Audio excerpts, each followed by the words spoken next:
¿Qué tal, compañeros? Soy Luisa. En esta pequeña historieta les platicaré acerca de la didáctica y los tipos de didáctica. Comencemos. ¿Qué es la didáctica? Muchos expertos afirman que puede ser entendida como una disciplina, una ciencia aplicada o una teoría de carácter científico-pedagógico que se focaliza en las etapas del aprendizaje. En otras definiciones, la didáctica es entendida como un arte, como un proceso de enseñanza. Otros docentes la entienden como un arte más que como una ciencia. La didáctica es una herramienta que le permite facilitar el proceso de enseñanza-aprendizaje al docente y que con el paso del tiempo y la experiencia va perfeccionando su método de enseñanza. Los elementos que intervienen en el proceso de enseñanza-aprendizaje son el docente, que tiene la misión de transmitir conocimiento y las herramientas básicas al alumno. El alumno es quien recibe la información a través de un proceso cognitivo, asimila y almacena los conocimientos. El contexto de aprendizaje se refiere al medio donde se lleva a cabo este proceso y no solo se limita a la hora de la clase, sino también en un contexto cultural, social y económico. Un claro ejemplo sería la diferencia entre la educación que reciben los niños en una zona rural a la que reciben los niños en una zona urbanizada.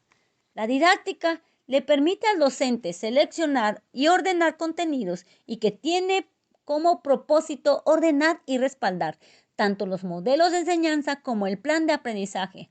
Cabe resaltar que a lo largo de la historia la educación ha progresado en un marco de sus avances. Las referencias didácticas se han modernizado. Las clasificaciones de los modelos educativos que emplea el docente en su enseñanza, de acuerdo a la historia y al tiempo que se desarrolla, son la escuela tradicional. Su origen se remonta en el siglo XVII y los pilares de esta corriente son el orden y la autoridad. El docente es quien juega el papel principal. En la escuela tradicional se respeta un brigado sistema de autoridad. Quien tiene la mayor jerarquía es quien toma las decisiones. La escuela tecnocrática. Este modelo ha ejercido una influencia muy importante en las instituciones educativas de nuestro país. La tecnología educativa es un hecho cuya presencia se deja sentir en todos los niveles del sistema educativo nacional. Aquí, la educación deja de ser considerada como una acción histórica y socialmente determinada. Se decontextualiza y se universaliza. La práctica educativa es plantada como un espacio educativo de principios y conceptos donados por la psicología. Este tipo de corriente es una adaptación de los avances tecnológicos de enseñanza-aprendizaje para facilitar su labor al docente. La escuela crítica históricamente surge a mediados del siglo XX y cuestiona los principios de la escuela tradicional y tecnocrática. Se enfatiza en la reflexión colectiva entre docente y alumno acerca de los problemas que se les presentan. Toma conceptos que habían sido cautelosamente válidos como el autoritarismo, lo ideológico y el poder. Declara abiertamente que el problema básico de la educación y sociedad no es tecnológico, sino político. Incorpora también análisis de enseñanza y aprendizaje. Cambia en su enseñanza de acuerdo a la estructura que utiliza el docente para enseñanza a los alumnos. El docente realiza su trabajo en una institución que se ajusta a los modelos teóricos utilizados por él mismo. Pasando a las habilidades básicas para la docencia, tenemos que es una guía que permite el desempeñar al docente su labor en forma más completa y enriquecedora. Estas habilidades son las mínimas necesarias para que un profesor pueda desarrollar eficazmente su labor docente en forma teórica y práctica. Las habilidades básicas son 1. Definir claramente los objetivos de aprendizaje, formativos como informativos. 2. Diseñar el plan de trabajo de un curso escolar y redactar el programa para los alumnos. 3. Desarrollar el encuadre de las primeras sesiones. 4. Diseñar e instrumentar actividades de aprendizaje y evaluación del aprendizaje. 5. Integrar y coordinar equipos de trabajo y grupos de aprendizaje. Dentro de la didáctica se mencionan los siguientes tipos de didáctica. Didáctica general. Está destinada al estudio de todos los principios y técnicas válidas para la enseñanza de cualquier materia o disciplina. Se puede decir que estudia el problema de la enseñanza de modo general.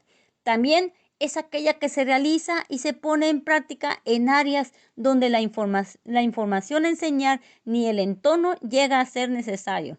Didáctica diferencial. Este tipo de didáctica toma como base para su planteamiento la situación sociocultural, las habilidades, el conocimiento y sobre todo las características que distinguen a una determinada persona o grupos de personas a quienes se dan aplicados los métodos. Su fundamento más bien en las capacidades que tiene la persona. Didáctica específica. También se le conoce como didáctica especial, a la que se desarrollan planes de estudios en función del contenido que se presenta, aborda para la obtención de un determinado conocimiento. En esta se trabaja y se estudia diversas metodologías de acuerdo al área de estudio. Didáctica tradicional. Es aquella que tiene su base en la enseñanza de lecciones, contenidos y asignación de preguntas y tareas. Aquí, el profesor tiene el rol de implementar métodos para conseguir el éxito de aprendizaje deseado. Esta didáctica del docente es el mirador, sabe del alumno o del saber del poder. Didáctica ordinaria. Se trata de los métodos que se realizan siguiendo un lenguaje coloquial, los cuales se fundamentan en el sentido común a través de los trabajos o talleres grupales.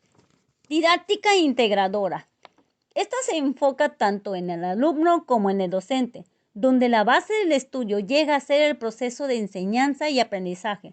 Con esta se logra estimular el desarrollo y estrategias, es decir, centra su atención en el docente y en el alumno, formando un pensamiento flexivo y creativo.